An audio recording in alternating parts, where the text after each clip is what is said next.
Greetings to everyone all around the world. Welcome to Let's Go Podcast, episode number 5. This is STM, and today we have a really awesome guest. He's a Jamaican mixed martial artist who competed in the Ultimate Fighting Championship, also known as UFC. He is the middleweight winner of the Ultimate Fighter Team Edgar versus Team Penn, and his name is Eddie Croc Gordon. Gordon left his job and his secure future to pursue his passion, which was fighting. Even though he graduated with a double degree in finance and marketing and communication, he also had a secure job as a finance director and then a sales consultant before pursuing his passion into MMA at the age of 27, when he ran into his old high school friend Chris Weidman, who is a former middleweight champion in the UFC. So let's go and find out more about his inspirational journey and the inspirational man himself. How are you, sir? It's going to champ. How's everything? Huh? Yeah, I'm seeing you, sir, clearly. Yes. Can you see me? Yeah, sure. I can see you. Can you see me, sir? Awesome. Yep, I can see you. Everything's good. Where's your son? Where is he at? He's over right there. Look at that, causing trouble. What's his name, sir? It's Jackson. Jackson. Oh, let me fix this camera. Hold on a second. Is that a dog? Yeah, I got my dog, my kid. I got the whole family over here. So, Look, it's a full house. So how's your preparation going for the next fight? Man, everything's going good, man. I'm super excited. I can't wait. So it's so great to have you in the show, sir. I'm so truly grateful for it. As long as I can help out, man, I help you hopefully get this show to take off and be a bestseller, man. That's my goal. Thank you very much, sir. Sir, so I would like to know, how did you get into MMA, sir? How did it all start? Because I know that you have got degrees and everything, and yet you went in and go for a fighting career. That's very inspirational. I appreciate it. It's weird because I started in finance. Then I went to watch UFC 101 with Anderson Silva versus Forrest Griffin, and I fell in love. I was like, holy smokes. I was watching as a fan, but I'm like, I could do this. My family thought I was crazy. They said, why go into the ring when you have 2 degrees? Stay outside, make good money. But I just wanted to compete. I fell in love with it. And I met up with my high school friend, Chris Weidman, who was the UFC Middleweight champion. Yeah. He took me to his wing, and the rest is history. I was able to accomplish some good things so far. What did he say to you, sir, so that he pulled you out of such a secure future, and then you went on to do something this crazy? Yeah.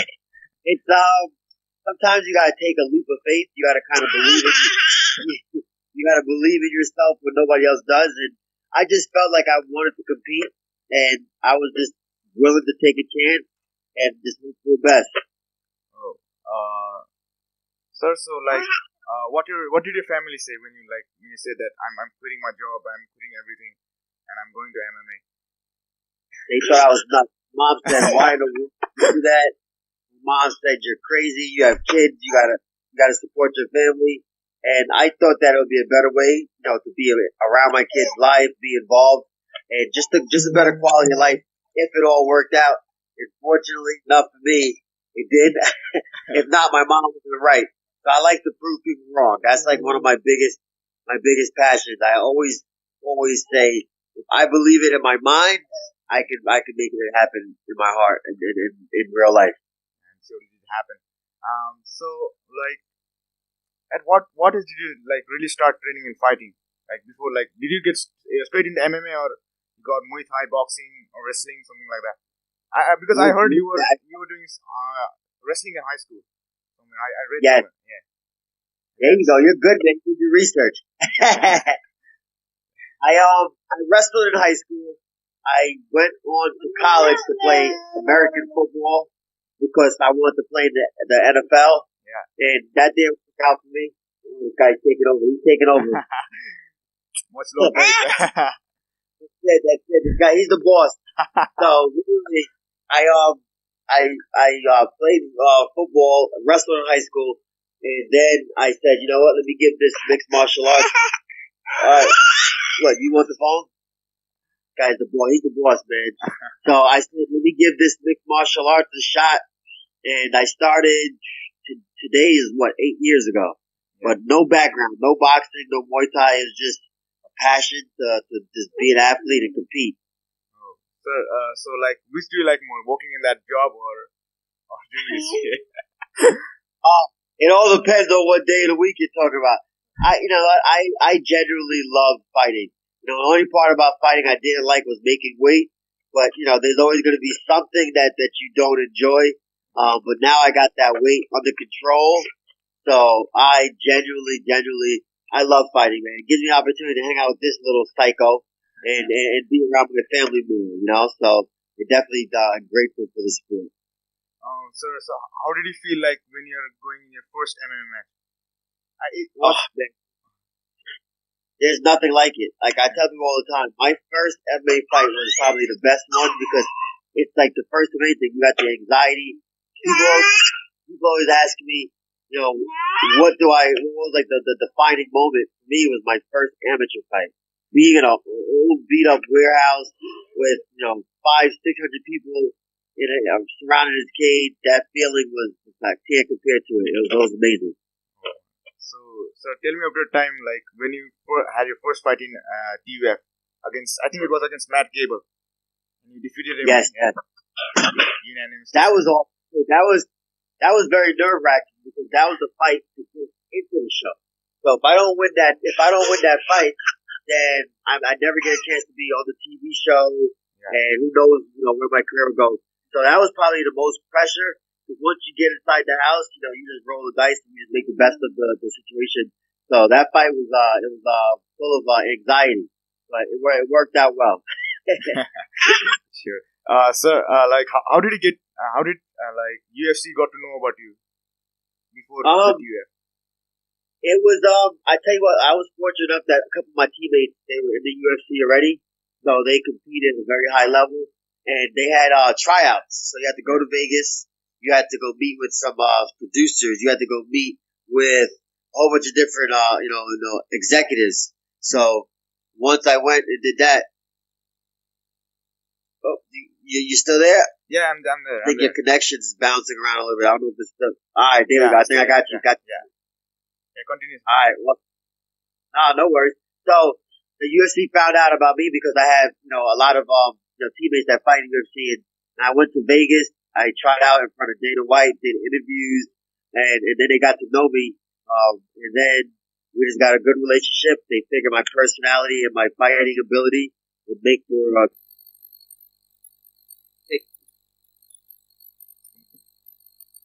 okay. So how was your first time against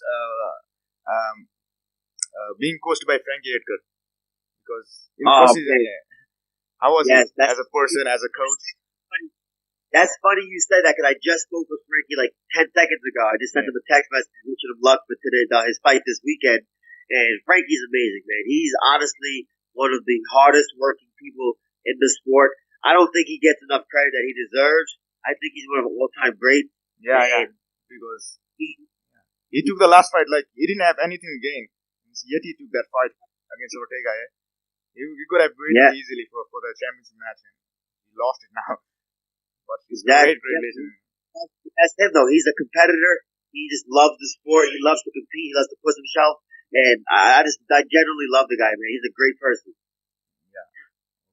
So taking back to the TUF, like in your quarterfinal matches, like you defeated Mike King by unanimous decision, and like Dana White later on said that it was a terrible fight, and he felt that both of you didn't go for the win. How did you feel for it? What's your take on that? You know what, Dana always tells how he feels, and that's his opinion. And I respect everybody's opinion, whether I agree with it or not.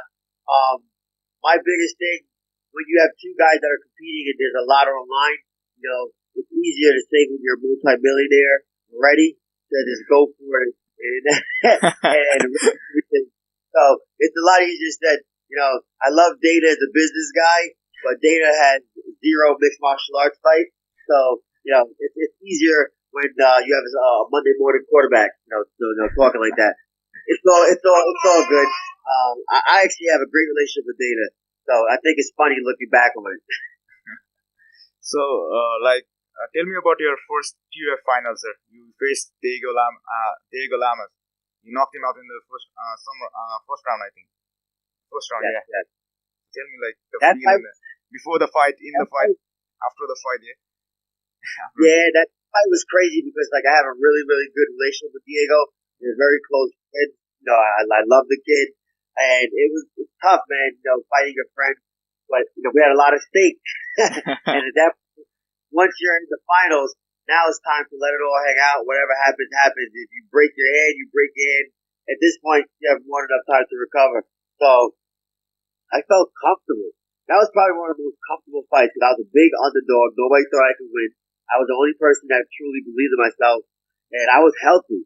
That was probably the first time I was actually 100% healthy because going into the show, I had broke my foot. Nobody knew. I didn't want to tell anybody because I was like, but I just want the opportunity. So it's like you don't make excuses. As long as you're healthy enough to fight, you fight.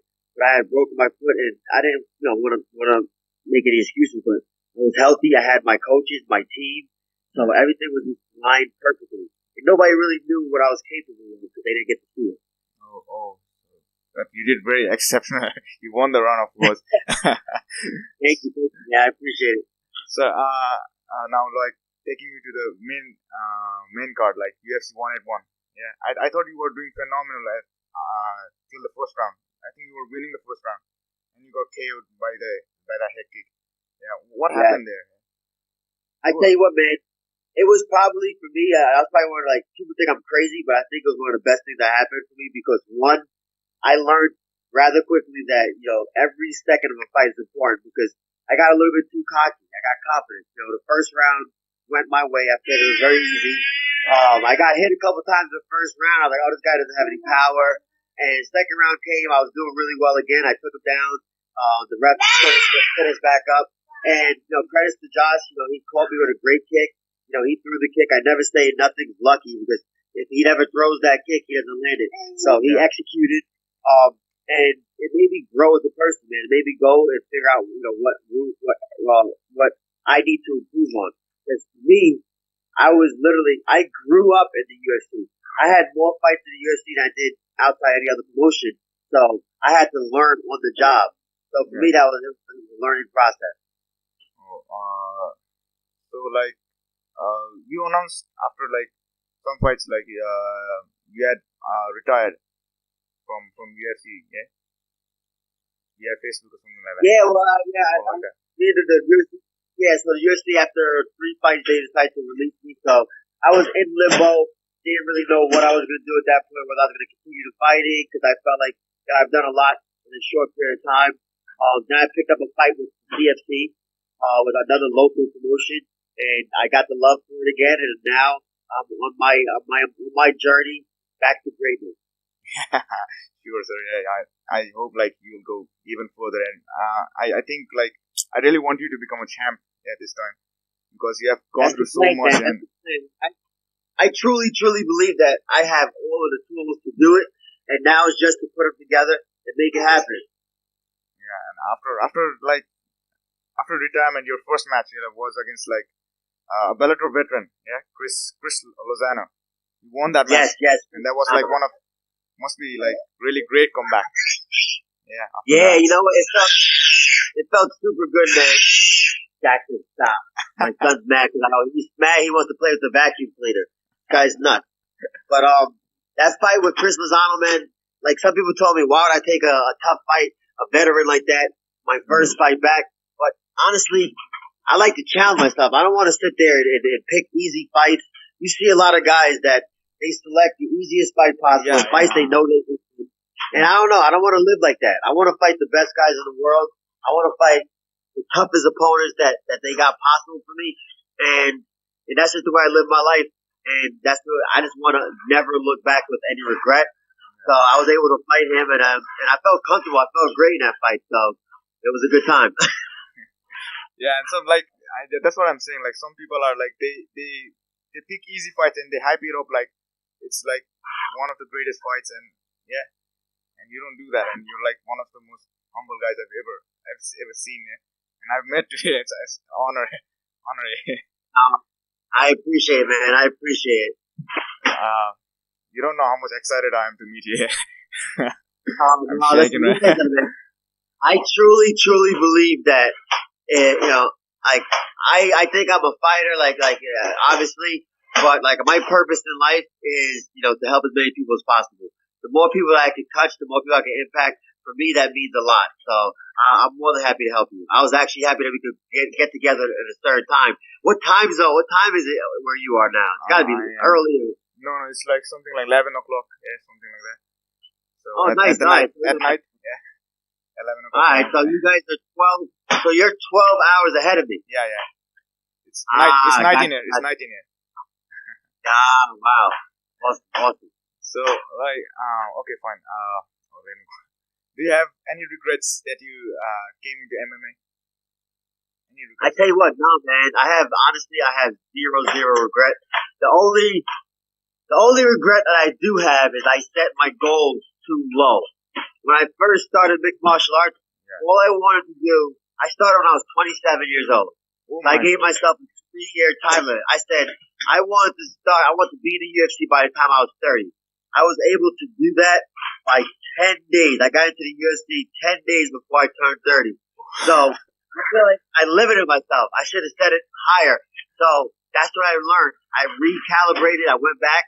I reset all my goals now, and I'm shooting for the stars, man. And I'm super excited because I have a great opportunity now to get the ball rolling. Because I'm fighting July 5th for a brand new promotion, which I'm super excited about because one, it's the first tournament in history for this promotion, and two, they upped the stakes, man. They really stepped it up. So it's fighting for $1 million US. That's huge. It's in front of it's a big prize, big exposure, but most importantly, it's a chance to go and compete against some of the toughest guys in the world who are just as hungry because everybody wants to get that number one prize, get that championship belt. So it's awesome, man. I'm excited. Okay. So, sir, tell me about the time at Ring of Combat, sir. We won that light heavyweight champion. How was it, sir? That was awesome. Ring of Combat is awesome. I genuinely believe that Ring of Combat set me up for everything because that promotion has some of the toughest fighters. They have the most UFC fighters that come out of that promotion. And for me, being able to challenge yourself versus the toughest guys, that's what it's all about. Sir, so like you entered again in the TUF second time. Why did you do that, sir? You have already won that first time. I know, I'm crazy. That's why I did it. I'm crazy.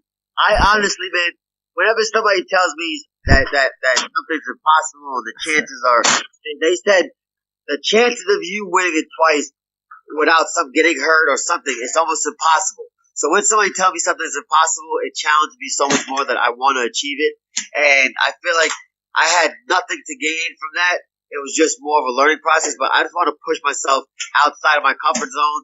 And I tell you what, man, people think I'm super crazy to say this, but I feel that I learned so much more that season than I did when I won. I had, been around veterans and I was able to learn a lot. So that to me was just priceless. Like I've read somewhere like when I first searched about you, they written like you're a Jamaican fighter, and in like some other stats they're written like you're from Freeport, USA. So where are you from, sir? Basically, I was born in Jamaica, West Indies. I moved here when I was 3 years old. So my parents immigrated to America to give us a better life, and then I grew up in Freeport, New York. So that's where I call home now, Freeport. Oh, okay. So are you like planning to go back to Jamaica ever again? Like I visit often. I visit often as much as I can. I actually, my parents, they go back even more frequently. So my parents are they plan on retiring and going there for good. So if my parents do retire there, I will definitely be there more often.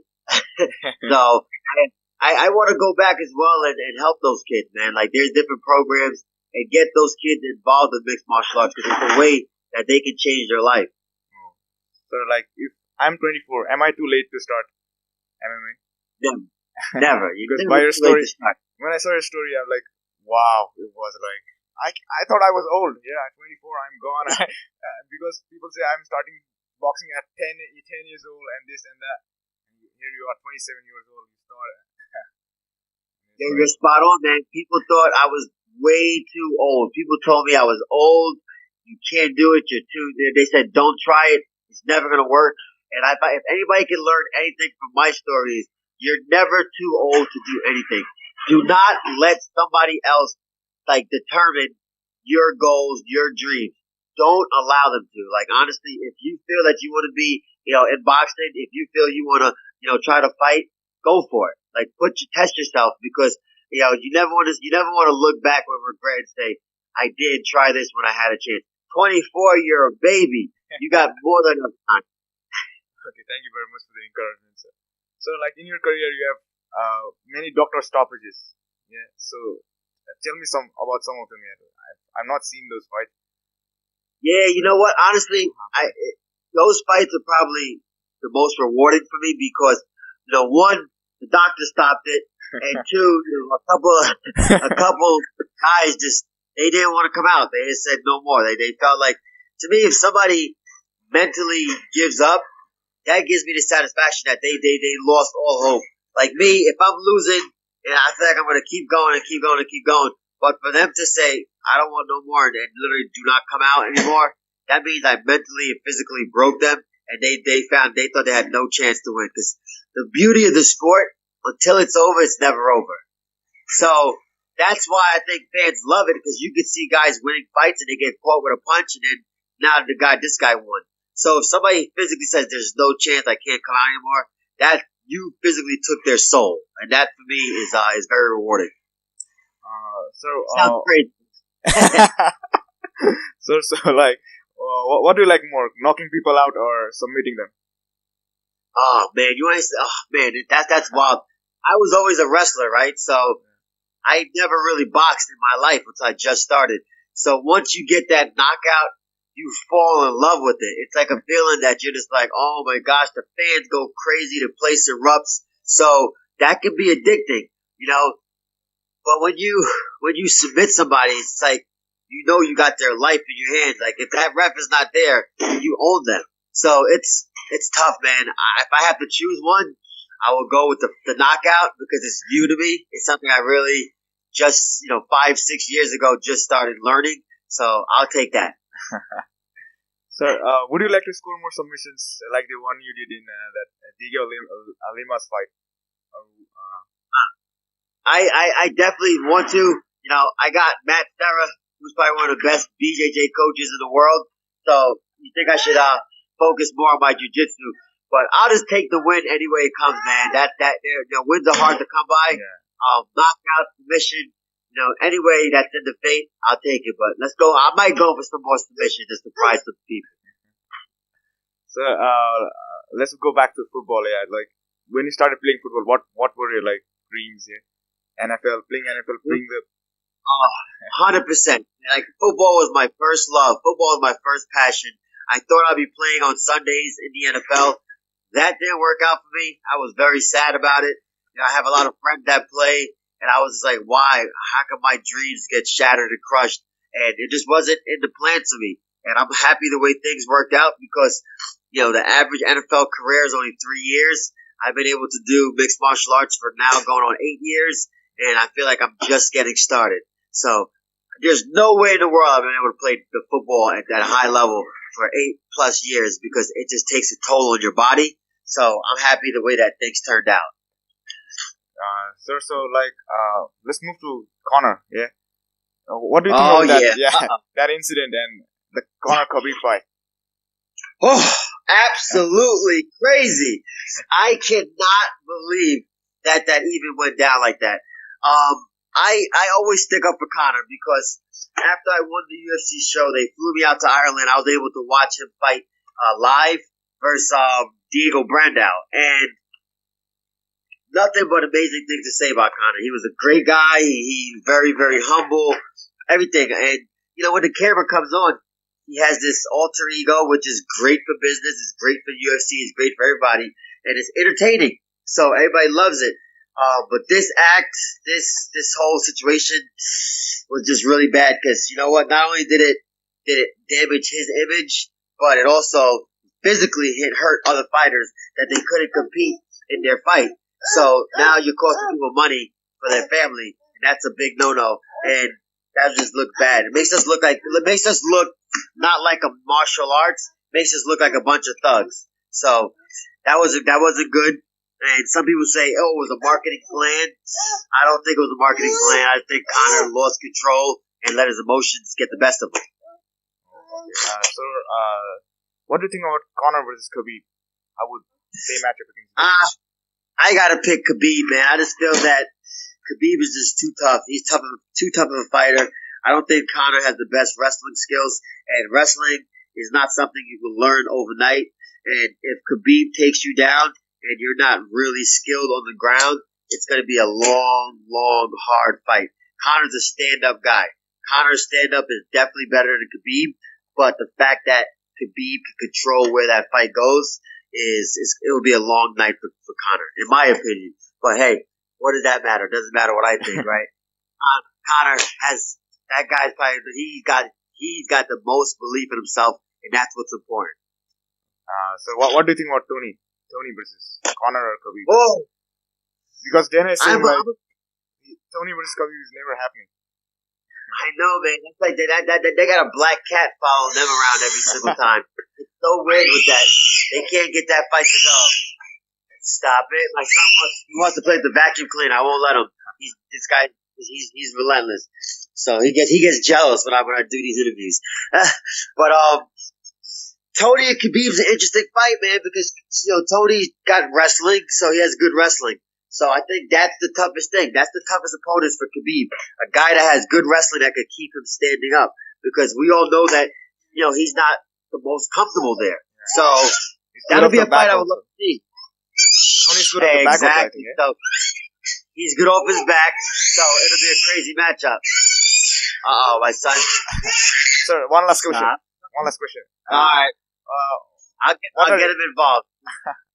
What are the ultimate goals in life and MMA? Oh, man. That's a phenomenal question. My ultimate goals in life, I want to change and impact lives, man. That's why I do all these podcasts. That's why I communicate with people, because I want everybody to know that they are important. They're amazing. They can achieve great things if they believe in it. Like a lot of times people say, why did you go? Why'd you go on this brand new podcast? Why'd you go to this place? Why'd you help this kid? Why'd you donate money to this foundation? Because I want to impact somebody. I don't know whose life I'm going to touch and change, but I know for a fact I'm going to try to change as many as possible. So my ultimate goal is I want to change 10 million people's lives for the better. So by linking up with you, I'm able to reach a whole new market, new people, and I can maybe impact somebody's life. Maybe somebody listens to this podcast and believes in themselves, and instead of letting, adults tell them, you can't do this, and you're 24 years old, you can't achieve this, that they go out there and try and reach all to new heights. So that's my ultimate goal. Obviously, I want to become, champion of the world. That's coming soon, because it's going to happen. I truly believe it in my heart, because I know what I have to offer. And in my mind, I already think I'm one of the top fighters in the world. Now it's just time to go out there and prove it. I know you are, so I believe in you. Thank you very much, sir. Thank you very much. You don't know, I'm really, really grateful for it. Thank you very much. No, listen, I'm grateful that you took the time and you wanted to talk with me. I actually enjoyed this podcast a lot, man. I enjoyed this interview a lot. I do interviews all the time. Sometimes it's like dry, it's boring, it's like their job. Like, you're passionate about what you're doing. That for me means the world. Like, I don't want to go on these big, huge podcasts where it's just scripted and they're boring. They got the same questions, and it's just, this is different. This is fun. I'm excited, and I can't wait till you get this to all your fans, and hopefully we can change somebody's life together. Okay, sir. We'll have you next time also. Thank you very, very much, sir. Done deal, man. You have a great one, man. Have a good one. Thank you very much, sir. Jackson, say bye. Bye, Jackson. Awesome. All right, buddy. I'll talk to you later. Okay. Let me know when it gets up, and I'll help you advertise it, market it. Yeah, thank you very much. All right, have a good one. Thank you very much. That's it for today. It was really awesome to have Eddie Truck Gordon in our show.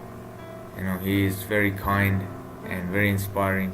He also loves his family a lot, and that's what you all should learn. You know, family always comes first.